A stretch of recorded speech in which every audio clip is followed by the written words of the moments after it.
I'm Dr. Laura Murillo, President and CEO of the Houston Hispanic Chamber of Commerce.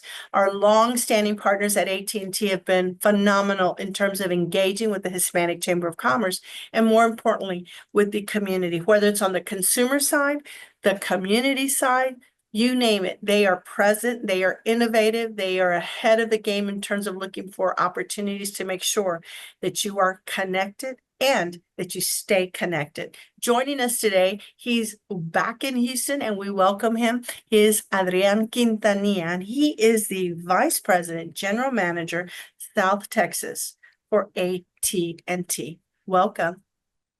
Well, thank you, Laura. And first and foremost, let me just say it's such a pleasure to get to be on your show. Admire so much of what you and the Houston Hispanic Chamber are doing to really impact favorably our community. So really, really impressive work and thrilled to be here. Thank you so much, and to you and your entire team for your active engagement in Houston. We see AT&T everywhere, as should be expected by such a huge corporation with people who care about this city. So let's get started. Some of the great things that you are doing in terms of staying connected is with consumers. Tell me what you're doing in that space, please. Well, first and foremost, Laura, we are out to make sure that we are America's best connectivity provider. And that starts with a great network experience. And when you think about experience with our customers, I like to start with network because when it comes to Houston network, we've been very, very privileged to get to invest over $2.1 billion into this community. And that's important because that investment is going into a fiber internet. It goes into our 5G wireless voice and data services. It also goes into our FirstNet services. And not many people may know about FirstNet, but FirstNet is the only network that is authorized and approved by the FirstNet Authority, a government organization, to ensure that we're providing the world-class service that we need to for our first responders during emergency services. But when you think about fiber internet, I mean, think about that. Think about how many connected devices you have in your home today. Probably on average upwards of 20, right? You think about you're thinking about your watches, your tablets, your mobile devices, your smart televisions, etc. Fiber internet really is internet upgrades everything. And what it does is it makes sure it's advanced, latest, greatest technology to ensure that all of your needs at home for internet are met, but more importantly, Laura, for the future as well.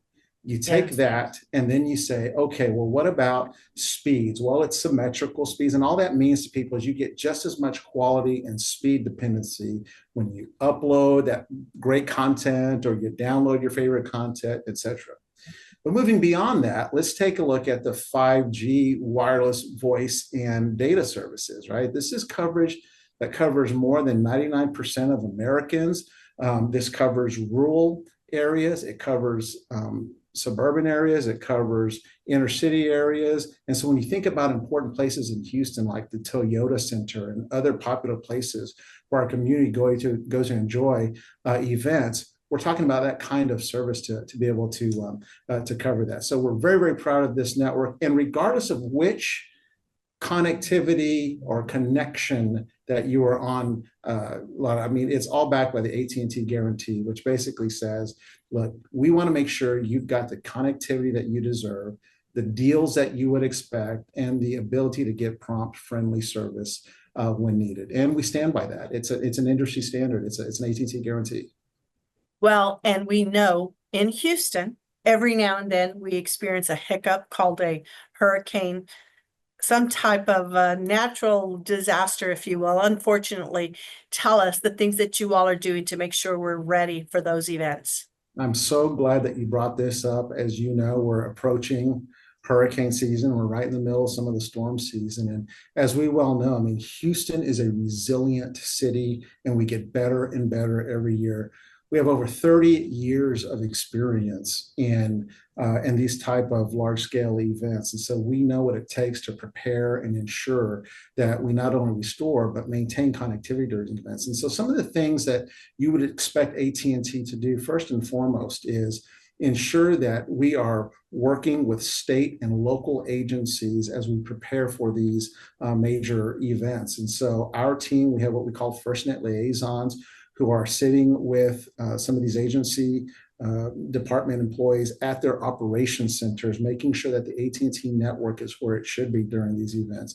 We also make sure that our cell sites have the appropriate backup batteries ready to go. We have fuel generators in strategic locations ready to go. One of the first things that we introduced during Hurricane Beryl last year was a new vehicle or a new vehicle in our fleet, which is our mobile connectivity center. What I love about this one, Laura, is you will recall, remember how hot it was last year? And as energy was coming back up, think of this mobile connectivity center. It's a 48-foot trailer that is operated off a generator that first and foremost has air conditioning, where community members can go. We worked with the county last year in key locations where we brought this. So air conditioning, they've got access to 16 different laptop computers in there so they can come in, access the internet, contact friends and family. If they need to charge their devices, we've got a charging station in there. I'll never forget walking into one of these last summer and not only feeling comfortable myself walking into the trailer, but also seeing just the relief on our community members' faces when they were in there, just to be able to communicate, connect, and just enjoy their time in there. So those are things that we do. We also have advanced technology as well. So say, for example, I talked about the FirstNet network earlier.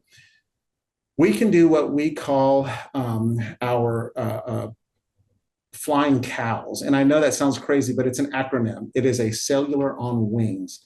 Think about a cell tower on a drone, Laura, where if you needed to get cell service into an area that would not otherwise be able to be serviced by a tower, or maybe it's got connectivity problems, but we can ensure that we've got that kind of technology that we can bring into areas. We have what we call satellite satcols. These are cellular on trucks where we can get satellite communication, cellular communication into the appropriate areas. And so serving and ensuring that we have this kind of technology for our first responders is very important. And again, we've done this for several years now.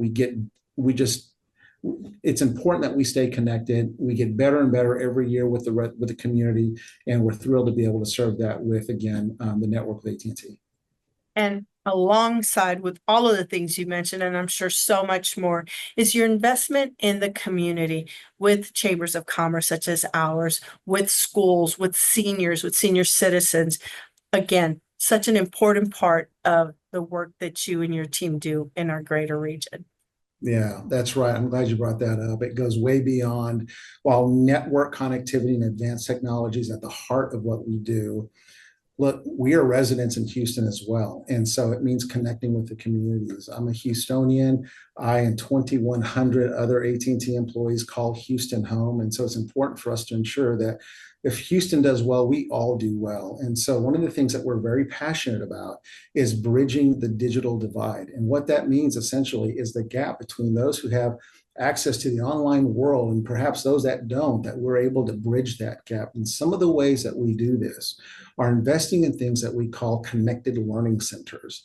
And in these connected learning centers, Laura, is phenomenal, because what you can do there is take an investment, put in a connected learning center in neighborhoods that might otherwise have underprivileged communities, and now provide laptops, now provide computers, now provide Wi-Fi for students and seniors to be able to come and get access to important online resources. And so we've got over 50 today. We're committing to another 60 by 2027. We have $2 billion invested into that already, and we pledged another $3 billion by 2030. That's important for our community, because some of those initial learning centers were here in Houston, for example, at the First Tee of Greater Houston. And the other thing I would say about the bridging that digital divide, Laura, is the fact that giving students access to laptops has been big. We've distributed over 2,500 laptops to students in the Houston community. We were celebrating an event last week, for example, with some of our high schoolers who were committing to their college decision day. Some of those students, while they were declaring the universities they were going to be going to, didn't have a laptop. So we were privileged and pleased to get to be able to share some of that equipment with them for their successful career journeys. Well, thank you so much for all that you and the team at AT&T do for our region. We appreciate it, and thank you for the collaboration with the Houston Hispanic Chamber of Commerce. Thanks a bunch. We'll see you soon. Being local means making the connections that matter most, like a walk in Buffalo Bayou Park or a coffee meetup with new friends. With free resources and events, AARP is a lot closer than you think, right here in Houston. Working together to improve sidewalk safety, visiting a new exhibit at the Asia Society, or cheering on your home team at a baseball game. Get to know the local side of AARP and click on what clicks with you at aarp.org/local. The Houston Hispanic Chamber of Commerce is the leading advocate for Hispanic business in our region. In Houston, we represent over $54 billion per year in consumer spending. Our thanks to our volunteers, sponsors, board of directors, and staff as we work to advocate for business and for a stronger economy.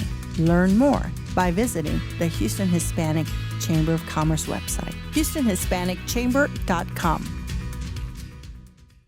Hello, I'm Dr. Laura Murillo, President and CEO of the Houston Hispanic Chamber of Commerce. Happy to have one of our newest corporate partners on this call today. Joining us is the CEO of the company, which is so important to us, is Access Sciences, and he's going to tell you all about what they do and why it's important to you and your business. On that note, Steve, thank you so much for being with us. Hey, thank you for having me, Laura. Just very happy to be here and happy to represent Access Sciences as a member of the Houston Hispanic Chamber of Commerce. Well, thank you so much. And I know we had your team at the largest business luncheon and expo recently, and you all had your expo and we're meeting with a lot of different people and different businesses. So thank you for that. But maybe some folks have not heard of Access Sciences and what you do. So why don't you tell them? Okay, so the headline basically is that we're a management consulting firm, an information management consulting firm that transforms a company's information chaos into business clarity.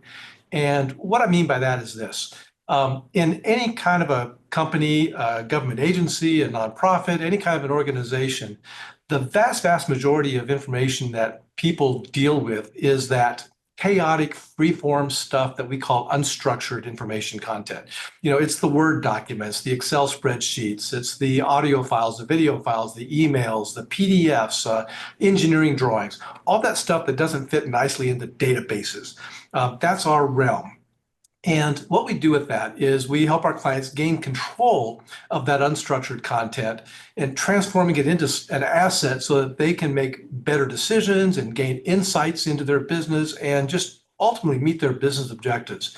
And we do that by creating the technical, the people, the process infrastructure that allows that information to be organized and controlled. And then with that in place, we also provide managed services where we can manage an information-centric portion of a client's business and manage the information through its life cycle so that the client can focus on what they do best. Exactly. And so having said that, we know that the business world in your space is ever changing. So what are some of the things that are changing and what are you all doing about it so that you can help support your clients? Yeah.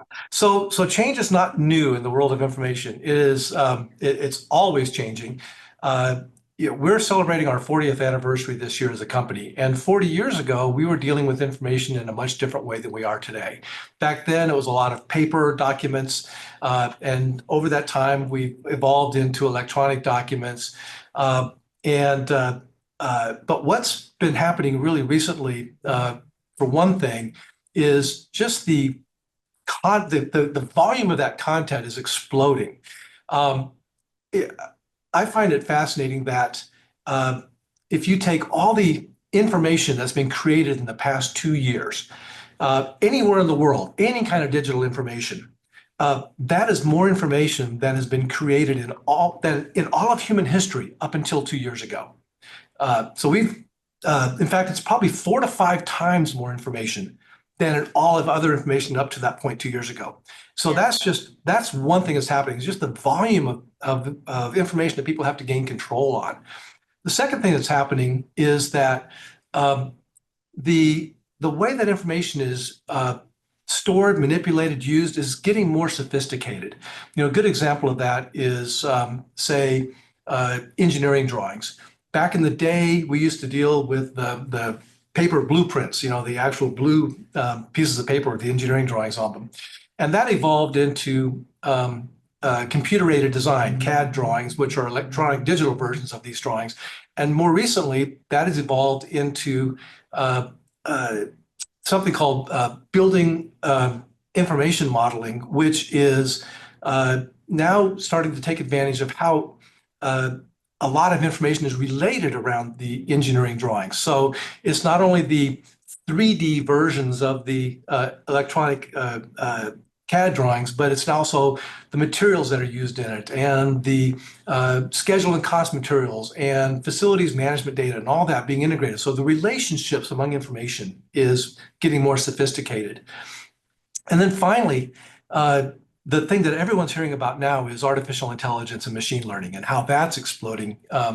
In the world of information management, and particularly in unstructured content like we deal with, that's particularly coming true with what's called these large language models, things like ChatGPT, that can now go into your information and pull out summaries of information or extract content information. Or AI systems that are really getting better at understanding the relationships among information and the context of that information. So that's the exploding world today. It's primarily around artificial intelligence. And what is the opportunity, you think, as it relates to AI? There are, you can't go to a conference these days without there being some topic on artificial intelligence, right? And there are really no lack of ideas about how AI can be used. I'm finding an interesting phenomenon, though. As I attend these conferences and listen to these topics on AI, everyone is talking about how AI is coming, AI is exploding, you need to use AI in your business. And everyone's got ideas on how that can be. But when I look around the room at the people listening to this thing, these talks, I'm hearing one common theme, and that is, yeah, I know AI is coming, but I don't know what that means for me yet. I can't picture it for me. And so what do I do with this knowledge about AI coming? And at Access Sciences, we think that one of the important things that you should be thinking about before you even think about what do I do with AI, and that is, how do I get ready for AI? There is so much to be done to be AI ready. And if you're not AI ready, it's not going to matter that you have AI tools. And there are so many things you can be doing to become AI ready. You could be you need first to get your technical ecosystem in order. The systems that store your information, your content, that's what the AI systems and the AI models are going to be hitting against. They're going to be going into your content and pulling information out and helping present it in new ways to you. But if that infrastructure is siloed, you have lots of information in lots of different places, they don't talk to each other, it's going to make it hard to do that. So one of the first things that a company really ought to be doing is figuring out how to get those repositories talking to each other, somewhat connected, or have the ability for something to connect all these repositories. And then you've got the content that sits in these repositories. And what can you be doing to get that ready for AI? One of the things you can be doing is to start automatically using AI itself to automatically classify your information so that you can tag it with information that will then make it easier for AI to use that information. So there's AI techniques for automatically classifying information. Also, you should be thinking about converting your legacy documents into AI readable documents. Some documents are not easy to read by AI. A good example of that is PDF documents that have been scanned using OCR, optical character recognition. Those systems are notoriously bad about making messy results that are hard to read. So there are AI technologies that can go in and read those PDF documents, pull out the text, look at documents that are in multiple columns with photographs interspersed in between them, and pull it out in a way that makes it digestible into an AI system. And then the last thing is to start building what's known as knowledge graphs around your information. These are connectors that link the relationships among information. You know, a good example that people might be able to relate to is the movie database, IMDb. If you ever go into IMDb and you want to look up a movie, you can find a movie and you can see who all the actors and actresses are in that movie. And then you can click on that actor or actress and you can see all the movies they've been in. Then you go to a movie and you say, where was this filmed? And you find the filming location. Then you say, well, what else has been filmed here? And it'll tell you all the different movies that have been filmed there. It can do that because all this information has been linked through a knowledge graph. And so if you can do that to your information, it's going to make it a lot easier for AI systems to use. And then finally, the last thing, probably the most important thing to be AI ready, is really to put some kind of governance policies in place to oversee the safe and ethical use of AI. You know, start by creating an AI governance committee that looks at things like usage policies. What is an appropriate way to use AI? What's an inappropriate way to use AI in my company? If you're going to be using your information content to train AI models, how do you make sure that you're not biasing the results with bad information?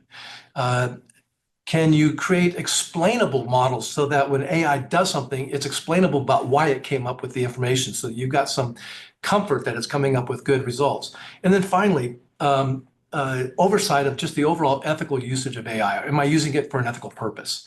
So these are all things that can be done before you even begin to put a tool in place. Yes, and also it can be done with the support of Access Sciences. So just why we have you on this program is to say that you all have been doing this for a very long time. You work with very large corporations and businesses, quasi-governmental, et cetera. And so for more information, visit their website. Again, it's Access Sciences, Information Technology, and so much more. Thank you so much for your time. Appreciate it. The Houston Hispanic Chamber of Commerce is the leading advocate for Hispanic business in our region. In Houston, we represent over $54 billion per year in consumer spending. Our thanks to our volunteers, sponsors, board of directors, and staff as we work to advocate for business and for a stronger economy. Learn more by visiting the Houston Hispanic Chamber of Commerce website, HoustonHispanicChamber.com. Some of medicine's greatest advancements look like they're out of the latest sci-fi. Others were developed spending countless hours in a lab, or push the limits of what technology can do. And yet, one of our most powerful tools is something far more simple, more human. It's a calling to connect with purpose and to care more deeply. That's how we're evolving healthcare, by treating people, not just patients, with innovations that amplify healing, with technology that empowers more personalized care, and with research that leads to breakthrough treatments. Guided by the belief we all hold the power to heal.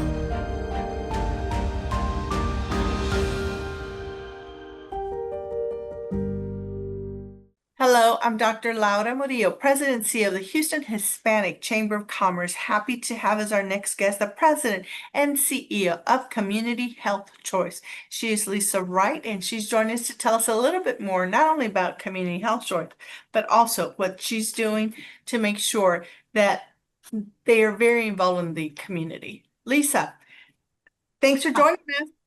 Thanks so much for having me, Dr. Murillo. It is such a privilege to be here with you this afternoon. I am so looking forward to this discussion. Thank you. Thank you so much. And you all have been very involved with us, and we're excited to have you as a partner. And you and your team have just been very active in Houston. We see you all over town, making sure that you are integrated in this great, great city that has a lot going on. But for folks who may not be familiar, first, tell us a little bit more about Community Health Choice. What is it?